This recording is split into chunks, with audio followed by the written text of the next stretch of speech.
And everybody, my name's Jim Dietlow, host of JED in the Region. We're moving into the Community Programming Initiative portion of what we do here at WJOB. I go till about 8 o'clock, and then people come in and use the airwaves. They use the streaming video, and they pay us a few shekels and move in, and we talk about whatever it is that is on their minds. And on this particular one, anybody involved with a city or a town or a municipality or government, you're going to want to watch this one because there's a lot of good information about some of the threats that are coming from the internet into our municipalities. Vince Mazza is CEO of Guard Street. Vince, good to see you again. Good morning. How you doing, Jim? I'm doing great. It's been a while, but it's always good to see you, except every time I see you, all I can think about is, all right, what's our network like? What is my personal stuff? Am I paying close enough attention? Am I monitoring my stuff online? And so I get a little bit of like this guilty purge going on that maybe I'm not doing enough personally. And so you just remind me and everybody else of that. Yeah, Jim, this is actually kind of like confession for you. It is. Okay? Show. But it's if I had to bring out all of the days as a futures trader and start doing that, we'd be here a while. Vince, what does Guard Street do? So Guard Street is a cybersecurity company. We focus on providing organizations like municipals, local governments, state government, businesses, and consumers with proactive protection tools for their data, services, and also, God forbid something happen, we also provide assistance, including the insurance and help to restore the good name of the organization. Vince, you got somebody to your right. Who is it? I do. A really good guy. So we've got Chris Mooney from Enterprise Security. Given the topic today that we're focusing on something that's been huge. I can't wait to talk about it, make people aware of it. But organizations, state and local government, need to take a holistic approach towards security, not just cyber, but also looking at the physical side of things. And Enterprise Security, where Chris works, is absolutely one of the top physical security companies in the nation. And I love to get his perspective as we develop some suggestions and tips and things that a municipality should be doing now. Chris, how you doing? How long you been in security? Good morning. I've been doing security for about 15 years. And we're going to talk about the internet part of it, but you're talking about the physical security part of it. What is that exactly? Exactly. We help their companies protect their property, their people, and their assets. We do that with physical security systems, all electronic based, like video cameras, access control systems, burglar alarm systems, visitor management systems. Anything that's security related and electronic, that's what we do. Number one threat right now facing businesses and municipalities, which we're going to talk mostly about here, in terms of physical assets that they need protecting right now.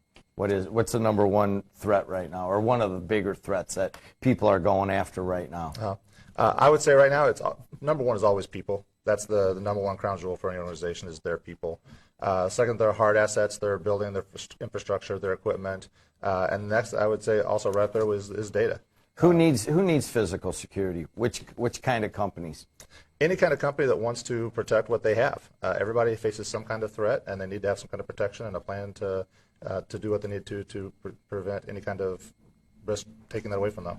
What about reaction after a threat has happened?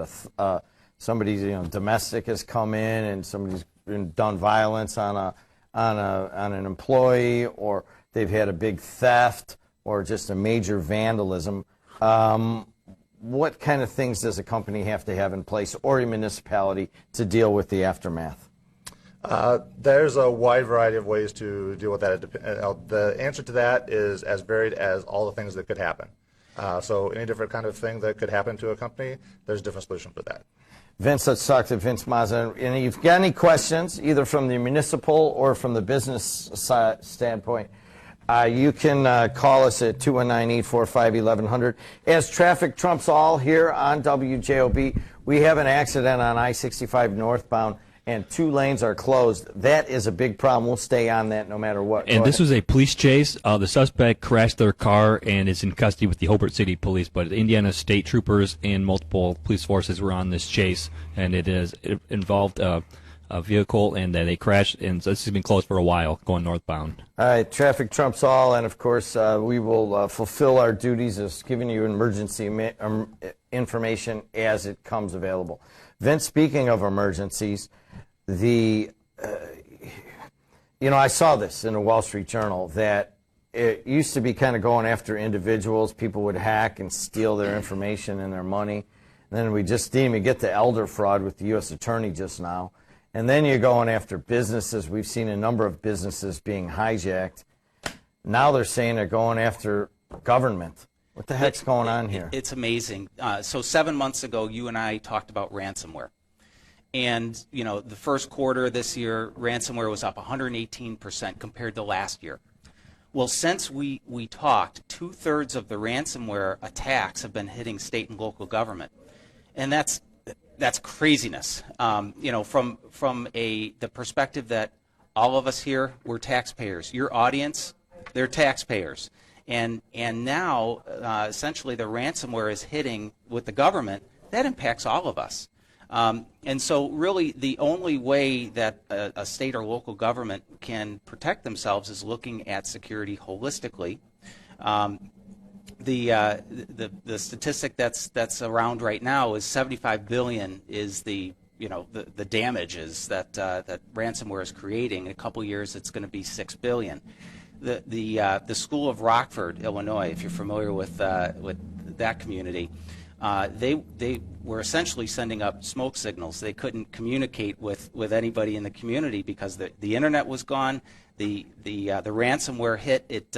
It took out the computer system, telephone system, and people couldn't go to school. So there's 28,000 students. It's a massive problem. One more example: the city of Baltimore. They could have paid a ransom for $76,000 in Bitcoin. They chose not to. Okay, that's their prerogative. But it cost taxpayers $18 million to get the town back up and going again. So, it's a massive issue that's happening right now, and there's some key things that municipalities should be doing. And the most intensely focused of the ransomware crimes are the more rural communities, because they don't have the sophistication from a cyber perspective or physical security perspective, or access to the people and partners to protect themselves. So those are really the key areas of attack, is the rural communities. We're talking with Vince Mazza. He is the CEO of Guard Street, and of course this is to kind of let some of the municipalities know. I mean, we had talked to them like, what? We see what the trends are. You go after the municipalities, they can't do anything, they just got to pay. Baltimore is kind of an outlier, and they didn't pay, and it did cost them $18 million. But right here, Vince, in Lake County, Indiana, we have, I think, 27 overlapping municipal taxing jurisdictions. There's about 18 to 19 communities. Let's be straight. If you're a community, let's just use Griffith at, 15,000, and you go to Cherville at 25,000, and then you go to St. John at 5,000, they're not going to have the budgets to provide for the kind of security of their systems that is necessary. What do? At a bare minimum, they've got to identify what their crown jewels are. So what are the things that the bare bones we can't not protect to keep ourselves going? They've got to use essentially a zero trust model when handling their data. So if there was any advice after identifying what your crown jewels are and developing a plan with the people who are accountable should there be an incident, and identifying strategic partners to work with, companies like Chris's company and Guard Street, back up. Every municipality, school district, if you do nothing else, make sure that your data is backed up to the cloud and also locally. Additionally, every organization should scan any internet-facing device, so scan your network. There's a simple, low-cost vulnerability scan. You talk about budget. You don't have to spend a lot to be proactive and protect your organization. So it's big money right now for the ransomware artists. They're reinvesting their profits and finding new ways to place the ransomware. And so a good scan it will also identify new vulnerabilities. The other thing is, another reason that I brought Chris is, the world of physical security, those cameras have turned into cybersecurity. All those security cameras out today, they have IP addresses. They're hackable. The access control panels at the door, it's hackable. So what we provide is firmware scans where we actually scan those items to make sure that bad guys can't crack Even the code, security cameras. including the security So cameras. you're providing security on the security. Absolutely. If you think about it, in the world of the Internet of Things, somebody could hack the camera and get into the server of the building, and maybe Internet of Things again, shut down the heating and air conditioning. In the Midwest in December, January, where it's below zero, nobody goes to work that day. That shuts down the organization. We're talking to Vince Mazza with Guard Street, and this is a little bit harrowing for some of you local leaders and governmental leaders, but it's something that we rarely talk about, and we probably should, because I do know a little bit about it from NISA and from Vince and having my own business and being just an internet geek.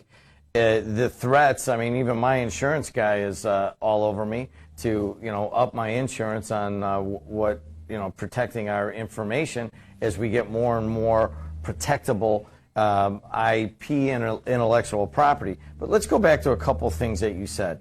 All right, for the local municipality, specifically, what are the biggest threats? And ransomware is probably it. And how does it work? How does somebody screw you over using it? Sure. So these days, you don't have to steal somebody's data to make money. You just have to restrict them from getting at their data. And so typically, ransomware, which is essentially malware that's planted inside the server, the email, when that goes into effect, the perpetrator will effectively encrypt your data and make it so you can't get at your data. You'll see a nice, friendly message from the cyber criminal, and he'll say, listen, I've got your data. I'll determine if I want to release it, but first you're going to have to pay me X thousands of dollars in cryptocurrency, typically Bitcoin.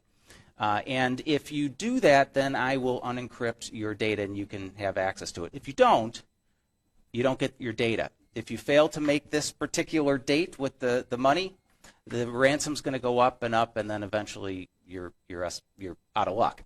Now, thanks for keeping it clean. All right, there you go. SOL is good enough, but you don't have to unencrypt that.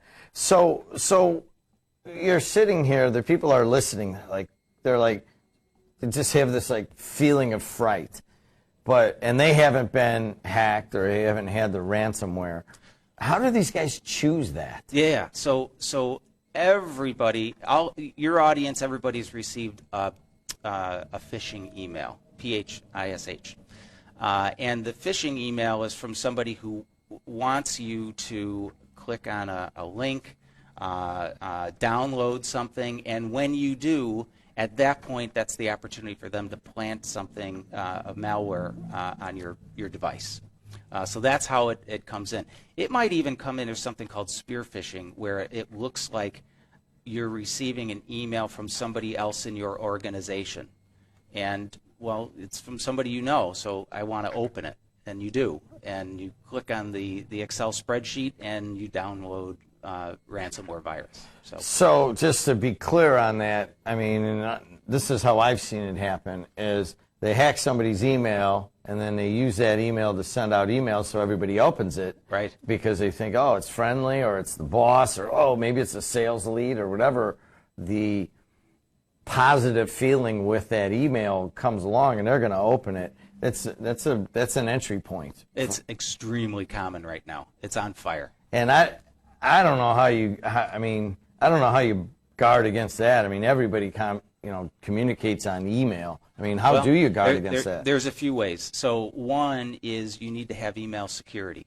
So there are software packages. We provide one where it actually, those phishing emails will be blocked in the first place. Those that potentially get through, they're flagged. Hey, be cautious about opening this. Are you sure you know this person? So that's kind of Gmail step flags will flag, and it can be something minor, like a typo or something. And Gmail will flag that. I never open a flag. I'll call a guy. Hey, dude, your email's flagged. That's a good. I mean, good anyways, practice. go on. Yeah. Well, that's a very good practice. The problem with many of we're getting into the email security is you see this flag come in all the time, and it looks the same, and eventually you ignore it. Yep. So you need a service that provides different colors, different levels, different alerts, or block it entirely. So that's very important. The other thing is, Chris brought it up, is employees are a big cause of breaches and ransomware. I mean, 53% of the breaches, ransomware, I mean, it's absolutely malicious, but it happens 47% of the time because somebody didn't know. It was negligence. So training employees is absolutely key, making sure you know what to look for. We're talking also to Chris Mooney. Am I saying that right? Yes. And he's with Enterprise Security. You know, it really one of the reasons that, you know, I asked Vince to come here, besides paying me to come on, but I think it's almost like a public service because we're all at such risk. And I did just meet with my insurance guy, and he just told all these horror stories. But, you know, here we're really small and everybody kind of knows each other. But a lot of these municipalities and a lot of these companies, they do the screenings, they bring people in, but they still have people on their plants and in their systems that can screw them over. And how do you address that security issue? Exactly. As much as it's very common for the hackers to use. I'm going to join you. There you go. Right, there you go. As common as it is for hackers to use email and other ways to get into a company's network through the internet, that's not the only way they get in. Frequently, they can also get in through physical access to the facility. So that's why we also recommend having physical security systems such as access control and video cameras to monitor server rooms and other areas in the company where sensitive information is kept. That's one of the main reasons. Also, making sure that the security system you have is not a cyber vulnerability. So making sure that servers and PCs that run the security network have up-to-date operating systems and security patches, that all the cameras and other devices with IP addresses have firmware updates. Those are all key things that security companies should be doing to help their clients make sure they're not making the vulnerabilities that gets them attacked. You know, it's weird that you say that because you know how many people are driving around right now and they're like, gosh, we put that security system in 12 years ago. I wonder if maybe we need to take a look at that. I mean, that is literally, the cameras don't really change. And, the cameras have gotten more HD. But for the most part, you just want to see movement on your, where everybody's going. But 12 years ago, they did not have the capability to foresee the possible hacking. It is definitely advisable to keep that stuff up to date. Microsoft just announced that Windows 7 and Windows Server 2008 Release 2 are no longer being supported. Which many security systems are supported by. Some older systems can be. I've run into security systems in places where they're still using Windows 98 because they put it in. NT. Yeah, exactly. They put it in, they left it. They may not even have a relationship with the company that put it in anymore, so it just gets set there, no updates, stuff like that, and eventually it becomes a vulnerability.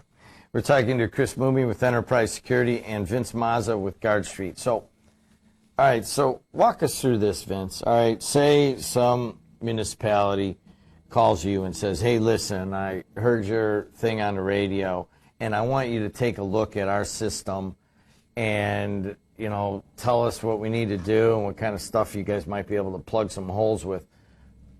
Give us that chronology. What do you do? How does that go for the municipality? So first, we start with an assessment of what they're doing today, if anything. Are you doing these? If anything. Well, that's very common.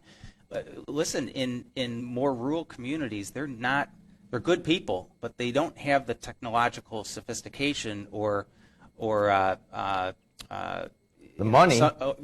Definitely the money. Or access to the professional base that a bigger community would. So the first thing I would say is, are you backing up today? And if you're not, let's get you set up so that you're backing up locally. It's easy to do, and you need to set up something in the cloud. But we'll go through an assessment of essentially kind of scope out, how many IP addresses are there, how many URLs are there? How many people are using email in your facility?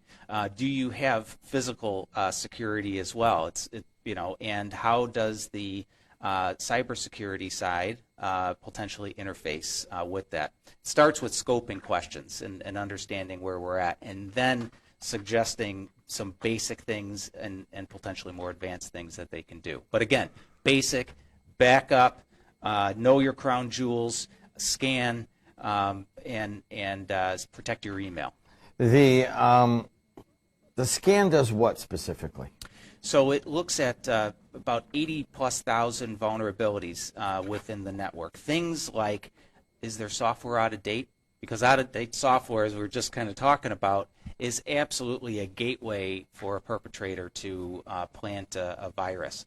That's odd that you say that, because a lot of times people don't want to update because they don't trust the update. Well, but then the update is what could give them the added bits of security that they need to fend off a couple of things. So how do people even know that the updates are real? I mean, you're getting into a world where I can't trust that. It feels like you can't trust anybody at times. Well, that's another reason that when you update the vulnerability scan, if it still detects vulnerabilities as a result of the update, we'll flag it. You'll know.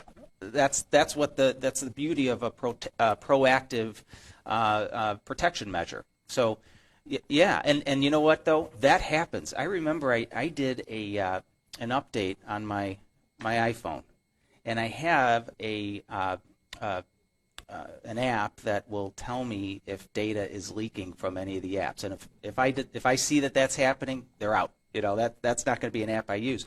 But iPhone did an update, and this particular app tells me it's 100. You're 100%. You're in the green, down to a 35%, or 0%. This is an app that's leaking your data. Right after I did the update, it went down to 35%. So even Apple doesn't fully bake their updates. You got to be careful. It's not impossible for an update to actually create a vulnerability, which makes it even more important to run those scans. Yep. Give us an example of how that. I mean, obviously they're on his phone, but you have a lot. Let's just kind of take organizations, because municipalities and businesses at the computer level have a lot of similarities. But how could an update create that? I mean, is it from them opening a portal, or it just? I mean, that just seems. It almost seems unfathomable. It could be exactly that. Opening up a portal, and the scan then identifies that, yeah, you got all these ports open, and they shouldn't be. All right, so we're talking to Vince Mazza with Guard Street. So exactly, like, obviously, calling you and saying, hey, come in and taking a look at our system and what do you offer? I mean, are we talking, hundreds of thousands of dollars to provide security? I mean, just give these folks just a range, because a lot of times they don't call because they think it's like prohibitively expensive. It's not. It depends on the size and scope of the company all the time. But it's a lot. The rule of thumb that I use is it's a lot less expensive to be proactive and protect your data in advance. But it could be anywhere from a few $1,000s a year to, depending on the size of the organization, a few $100,000 a year. So it's quite a range. But it's not. Most municipalities, organizations will be towards the lower end of that. Let's talk specifically about schools. Yep. Schools, from a physical standpoint, obviously active shooter drills and locked doors and security cameras has been a significant upgrade in the last 10 to 15 years. Do you agree with that, Chris? Absolutely. 20 years ago, all schools were doing fire drills, tornado drills. Very few were ever doing any kind of active shooter type drill. Now they're very common. Now 90% of schools have their doors locked and access restricted to the public. 80% of schools have some kind of camera system in use. Most of those are skewed towards the high school level, stuff like that. Fewer and less common where in elementary schools and even junior highs. Those really should be protected by cameras and access control as well. So there's still room to grow, but there has been a lot more awareness and effort made in that arena. Schools specifically in terms of cybersecurity, Vince. Schools are absolutely a massive target right now, and frankly, Part of it is they just don't. They're not thinking about it as much as a business, perhaps, or a municipality. But anyways, go ahead. they've got a lot. They've got a lot to lose, and I wanted to point something else out from a municipality school perspective. We're trusting those organizations with our data, and our kids' data. Social security numbers, birth certificates, all that kind of stuff. The NSA spoke with the state and local government earlier this year and let them know, hey, this is massive right now, and it's coming in from a few specific sources. You need to double up to maintain confidence in the government. So now's a great opportunity for the state and local government to start partnering with companies in the private sector to really up their game, and we're there to help. Vince, says any of these people want to get in touch with you directly, they go to the website, they got an email. What do you want to give out? I'd say 1-800-517-4550. Give us a call. Say it again, 800. 517-4550. All right, we'll put that in the Facebook Live in the verbiage there. And Chris, somebody wants to have some physical security. How do they get in touch with you? Our website is www.entersecurity.com, and you can reach me at 630-546-2299. All right, guys. It isn't great that we have to talk about getting hacked and guarding our schools against shooters and stuff, but better talk about it now than after it's happened, man. Thanks so much. Thank All right, you. guys, stay where you're at right here if you would. I do want to remind everybody on the radio we have an accident on northbound I-65. It's causing a decent backup. In a little break here, I'm going to give you an update on that on the Voice and Face of the Region. I want to be